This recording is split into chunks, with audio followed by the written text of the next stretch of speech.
سلام علیکم همجوران عزیز اعضای گروه هنگرو و باقی روز 1 دکبر سال 2024 روز 1 زمستان آمد و حاضر این زمان قرار دارم در ناحیه بالجوان در تپه های بالای بالجوان در یک از خجاهی های دهخانی که در اینجا 2 هکتار زمین بوده است و ما را آوردن که مصلحت دهیم که در اینجا چی شنونیم که موافق مقصد باشد.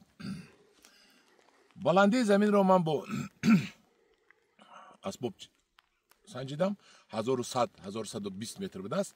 در اینجا قریب تمام میوه میشد، پیسته میشد، چهارمغز میشد، بادام میشود، سیب ها هر گونه سیب های به نهایت خوب میشوند، زردآلو میشود و ما حاضر انتخاب میکنیم نقشه میکشیم که در این زمین ما چی شنونیم که همین زمین رو نغز آباد کنیم خوجگی فایده آور شود.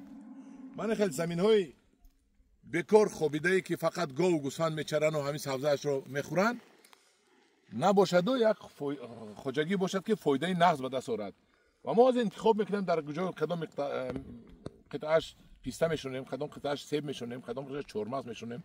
آب رو از بلندی از همونجا آوردگی هستن، آبی خود جوری شونده رو با قبری پلاستیکی و ما هم خیلی اومدیم نگاه نکرده به این برف هم آماسود است، بارون هم آماسود است. اومدیم که تو وطن رو آباد کنیم، انتخاب کنیم وطن رو با همراهی صاحب زمین آباد کنیم. همداران عزیز شما هم خیلی قطعه های زمین هایی که بیکار خوابیده هم تل و تپه ها دارید، آب گذرانید و آباد کنید و از اونجا فایده بیارید، پول یابید و زندگیتون رو خوش کنید. همداران عزیز این یک خوشبختی است که ما امروز با خلق خدمت میکنم، زمین ها رو آباد میکنیم و پس از سر ما با نبره و ابره هامون یک وطن آباد میمونیم. همداران عزیز دیر نکنید، ما قبولی درخت ها رو دوام داریم. 2 هفته پس من ترکیه میرم، همین درخت هایی که من در اینجا نوشته میکنم درخواست میشود و من میبیارم و شما هم میتونید هم خیلی حالا تپه هایتون رو آباد کنید.